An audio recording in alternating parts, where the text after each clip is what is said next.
அறியப்பட்டு உலகம் முழுவதும் பெரிய அளவிலான அச்சுறுத்தலை ஏற்படுத்தியது. இந்த கொரோனா என்கின்ற அந்த வைரஸ் தொடங்கி அது உருமாற்றம் பெற்று பல்வேறு வகைகளிலான பெயர்களோடு வலம் வர தொடங்கியது. Corona, alpha, beta, delta, delta plus, gamma, kappa, omicron, இப்படி பல்வேறு வகைகளிலான பெயர்களோடு அது வலம் வந்து கொண்டிருந்தது. இப்பொழுது அந்த கொரோனா பாதிப்பு என்பது 2023 மே திங்கள் 5ஆம் தேதி வரை அதிகாரப்பூர்வமாக WHO ஒரு நெருக்கடி நிலையை அறிவித்து அதுவரை நடைமுறையில் இருந்தது. 2023 மே 5ஆம் தேதி தான் WHOவின் இயக்குனர் டாக்டர் டெட்ரோஸ் அவர்கள் அந்த நெருக்கடி நிலையை திரும்ப பெற்றுக்கொண்டார். அதுக்கப்புறம் இந்த கொரோனா அந்த நடைமுறைகள் எதுவுமே இல்லாமல் போச்சு. ஆனாலும் இந்த கொரோனா என்பது இப்போ இந்த உருமாற்றம் பெற்று வருகிற அந்த எந்த விதமான வைரஸாக இருந்தாலும் அது வந்து பெரிய அளவிலான பாதிப்பை ஏற்படுத்துவதில்லை. ஒரு 2-3 நாள் சளி, காய்ச்சல், இருமல் இந்த மாதிரியான உபாதைகளோடு அது முடிந்து விடுகிறது. அந்த வகையில் தான் இப்போவும் கூட இந்தியா முழுக்க இன்னைக்கு ஒரு 1800க்கும் மேற்பட்டவர்களுக்கு தமிழ்நாடு மட்டும் இல்லை, இந்தியா முழுவதும் இருக்கிற அனைத்து மாநிலங்களிலும் இந்த கொரோனா இருப்பது கண்டறியப்பட்டிருக்கிறது. தினந்தோறும் இப்போ எல்லாரையும் டெஸ்ட் எடுத்தால் நிச்சயம் எல்லாருக்கும் கூட அதில் நிறைய எண்ணிக்கையில் இருப்பதற்கு வாய்ப்பு இருக்கிறது. நம்ம அரசாங்கத்தின் சார்பில், பொது சுகாதாரத்துறையின் சார்பில் இந்த பாதிப்புகள் வர தொடங்கிய உடனே மாண்புமிகு முதல்வர் அவர்களுடைய வழிகாட்டுதலை பெற்று பூனேவில் இருக்கிற இந்த வைரஸ் பற்றிய அந்த நேஷனல் இன்ஸ்டிடியூட் ஆஃப் வைராலஜி என்கின்ற அமைப்பு பூனேல இருக்கு. அதுக்கு ஒரு 19 மாதிரியை அனுப்பணும். 19 மாதிரிகளுக்கான இது ரிசல்ட்டும் அனுப்பியிருக்காங்க. இவை எல்லாமே ஒரு வீரியம் இல்லாத ஒரு ஒமிக்ரான் வகையிலான ஒரு கொரோனா. இதனால் யாரும் பெரிய அளவில் பதற்றப்பட வேண்டியதே இல்லை. ஆனாலும் நேற்றைக்கு ஒன்றிய அரசாங்கத்தின் சார்பில் ஒன்றிய மக்கள் நல்வாழ்வுத்துறையின் செயலாளர் எல்லா மாநிலங்களுக்கும் ஒரு சர்க்குலர் அனுப்புகிறாங்க. இந்த சர்க்குலர் ஜென்ரலாக அனுப்புகிற ஒன்று தான். அதில் என்ன சொல்லியிருக்கிறாங்கன்னா, அடிக்கடி கைகளை கழுவுதல், தும்மும் போதும் இருமும் போதும் முகத்தை மூடிக்கொண்டு கைகளை மறைத்து கொண்டு இருமுதல், இல்லைன்னா எச்சில் துகள்கள் இது வந்து மற்றவங்க மேலே பட்டுச்சுன்னா பரவுங்கிறதால கைகளை மூடிக்கொண்டு பண்ணுறது, கைகளை கழுவுவது, இந்த மாதிரியான வழக்கமான நடைமுறைகளை கடைபிடிக்க வேண்டும். இந்த நோய் எதிர்ப்பு சக்தி குறைவாக இருப்பவர்கள், அவங்களுக்கே தெரியும், இந்த சிறுநீரக பாதிப்பு, நுரையீரல் பாதிப்பு, இது மாதிரி பெரிய அளவிலான பாதிப்புகளை எதிர்கொண்டு இருப்பவர்கள், வயது மூத்தவர்கள், இவங்க பொது இடத்துக்கு போகிறப்ப மாஸ்க் போட்டுக்கிறதுங்கிறது, முகக்கவசம் அணிந்து கொள்வது நல்லது என்கின்ற வகையிலான அறிவுறுத்தல். இதுக்காக சொன்னதில்லை, ஏற்கனவேவும் கூட இருக்கு. இப்போ இதை வந்து நாம் இந்த கொரோனாவுக்கு அப்புறமா 2019 இறுதிக்கு அப்புறமா அடிக்கடி கை கழுவுக்கிறது, இந்த கண்ட இடத்துல எச்சில் துப்பாமல் இருக்கிறது, இருமும் போதும் தும்மும் போதும் தடுத்து தும்புறது, கொஞ்சம் சமூக இடைவெளியை கடைபிடிப்பது, இது வந்து எப்பவுமே இருக்கிற ஒன்று. இந்த கொரோனாவிலிருந்து இப்போ நடைமுறையில் இருக்கிற ஒன்று தான்.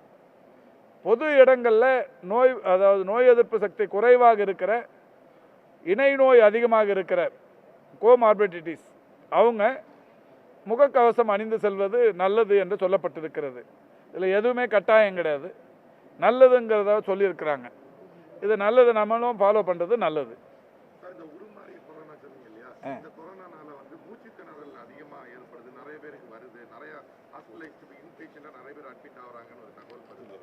அதான் தகவலை திட்டமிட்டு யார் வேணாலும் பரப்பிடலாங்க. பதட்டத்தை ஏற்படுத்துறது, இது மாதிரியான சந்தர்ப்பங்களில் வரும்போது இதை கேட்டு தெரிஞ்சு அந்த உண்மையான செய்திகளை வெளியிடுவது மட்டும்தான் நல்லது.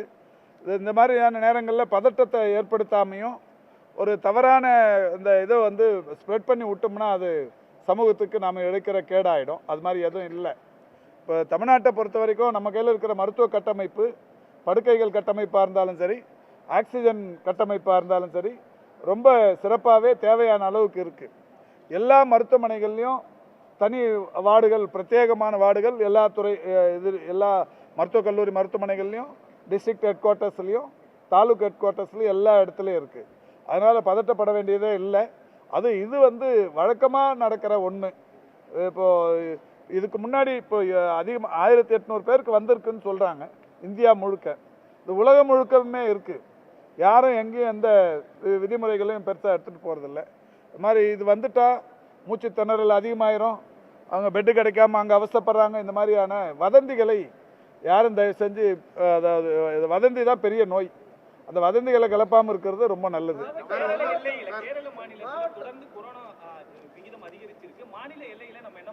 இப்போவும் கூடங்க இங்கேயும் இருக்கு. இங்கே நேற்றுக்கு 38, தமிழ்நாட்டிலேயே 38 பேருக்கு இப்போ ஆய்வு. அதாவது தனியார் மருத்துவமனைகளுக்கு போனால், எந்த மருத்துவத்துக்கு போனாலும் இந்த பரிசோதனைகளின் போது ஒரு பேக்கேஜ் இருக்குது.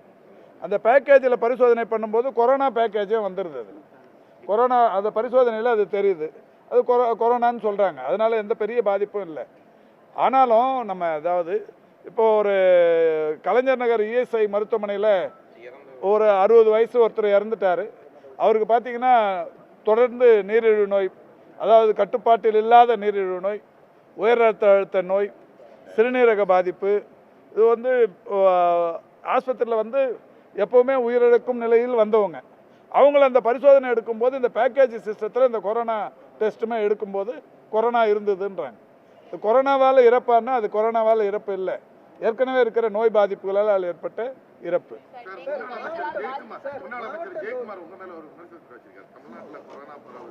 பருவமழைக்கான ஏற்படாதனால காய்ச்சல் பரவதற்கான முன்னெச்சரிக்கை நடவடிக்கை இது எடுக்காம அமெரிக்காவில் போய் ஆள் இல்லாத கார், டிரைவர் இல்லாத காரை ஓட்டி வீடியோ வெளியிட்டு இருக்காரு அப்படின்னு உங்க மேல ஒரு இல்லை. அமெரிக்காவுக்கு முதல்ல எதுக்கு போனோங்கிறத அவர் தெரிஞ்சுக்கினாருன்னா நல்லது. இது அமெரிக்காவுக்கு போனது ஒவ்வொரு தமிழருக்கும் ஒரு பெருமை சேர்க்கிற விஷயம். அது ஜெயக்குமாருக்குமே பெருமை சேர்க்கிற விஷயம். அவர் தெரிஞ்சிக்காமல் அதை சொல்லியிருக்கிறாரு. என்னென்னா, உலகத்திலேயே பழைய மருத்துவர்கள் சங்கம் அமெரிக்கன் சைக்கியாட்ரிக் அசோசியேஷன், அது அமெரிக்க சைக்கியாட்ரிக் அசோசியேஷனில் ஒரு ஆய்வு ஒன்று தமிழ்நாட்டில் நடத்தணும். என்ன ஆய்வுன்னா, ராஜீவ்காந்தி அரசு கல்லூரி மருத்துவமனை, சவீதா மருத்துவக் கல்லூரி மருத்துவமனை, நம்ம கீழ்ப்பாக்கம் மனநல மருத்துவமனை, இது மாதிரி ஒரு 3-4 மருத்துவமனைகள் ஒரு தினந்தோறும் நடப்பது, உடற்பயிற்சி எடுப்பது, நடப்பது, ஓடுவது, இந்த மாதிரியான விஷயங்கள் மேற்கொண்டதற்கு பிறகு மன வலிமைக்கும் உடல் வலிமைக்கு இந்த உடற்பயிற்சி எந்த வகையில் உறுதுணையாக இருக்குது அப்படிங்கிற ஒரு பரிசோதனைகள். அந்த பரிசோதனைகள் முடிவுகளை அங்கே எடுத்து வச்சு பேசுகிறதுக்கான வாய்ப்பு. இதில் இன்னொன்று என்னென்னா, அரசாங்கத்துக்கு ₹1 கூட இது செலவில்லை. இந்த அமெரிக்கா சைக்கியாட்ரிக் அசோசியேஷன் தான் மொத்த செலவு எனக்கு போட்டு, அவங்க தான் என்னை கூப்பிட்டு வச்சு அந்த மாநாட்டுக்கு கூப்பிட்டாங்க. அங்கே போனப்போ ஒரு விஞ்ஞான வளர்ச்சி, டிரைவரே இல்லாமல் ஒரு காரு. அந்த காரை விஞ்ஞானத்தின் வளர்ச்சியோட உச்சம் அது.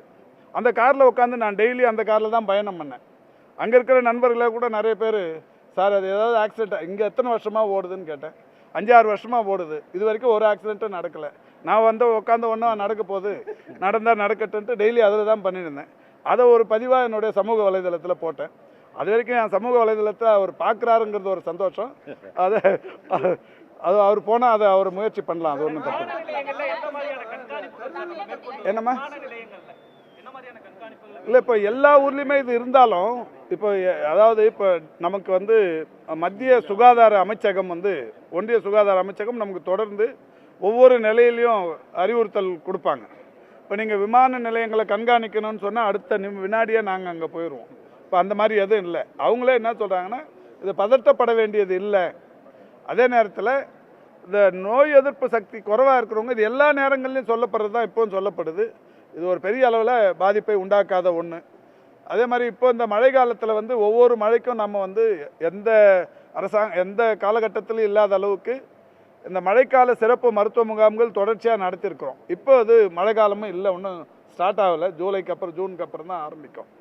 ஆனாலும் இப்போ மழை காலம், எங்கேயாவது குடிசை பகுதிகளில் இப்போ அங்கெல்லாம் நம்ம மழைக்கால சிறப்பு மருத்துவ முகாம் இப்போவும் நடத்திட்டு இருக்கிறோம். சென்னையிலும் கூட எங்கே தேவைப்பட்டாலும் நடத்துகிறோம். சென்னையில் தடுக்கி விழுந்தால் மருத்துவமனை இருக்குது, எங்கே தேவை இருந்தாலும் நடத்துகிறோம். அதனால் ஒன்றும் பெரிய அளவில் ஒன்றும் பயப்பட வேண்டிய.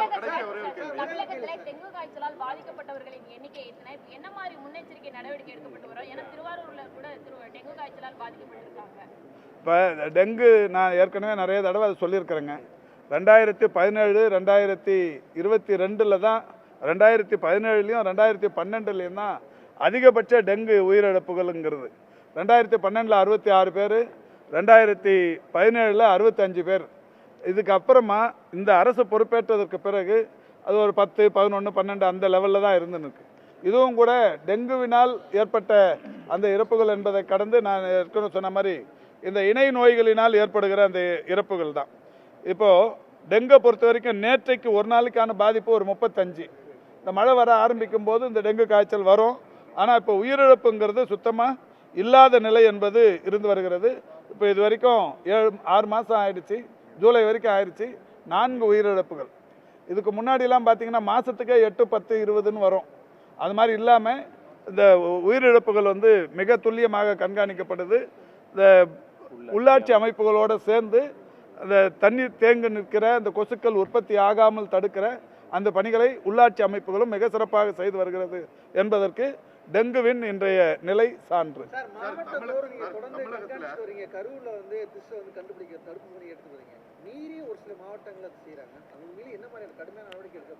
இல்லை, இது ஏற்கனவே இதுக்கு ஒரு கடுமையான சட்டம் இருக்குது. இந்த சட்டம் பற்றி தான் இப்போ சொன்னேன். இப்போ இதை வந்து இன்னும் மேம்படுத்துறது பற்றியும் இந்த சட்டத்தின் புரிதலை அனைவரும் உணர்ந்து கொள்ள வகை செய்ய வேண்டும் என்கின்ற வகையில் தான் இந்த ஒரு பயிலரங்கம். இதில் தனியார் மருத்துவமனைகளும் இதில் சேர்றாங்க. இப்போ இந்த ஒரு இடத்துல தமிழ்நாடு முழுக்க இருக்கிற தனியார் மருத்துவர்களையும் ஒன்றா சேர்த்துற முடியாதுங்கிறதால தான் 4 மண்டலங்களாக பிரித்து இது நடைபெறுகிறது. முதல் நிகழ்ச்சியாக இது இன்னைக்கு நடக்குது. தொடர்ந்து மற்ற இடங்கள்ல இது நடத்தும். தமிழ்நாட்டில் வந்து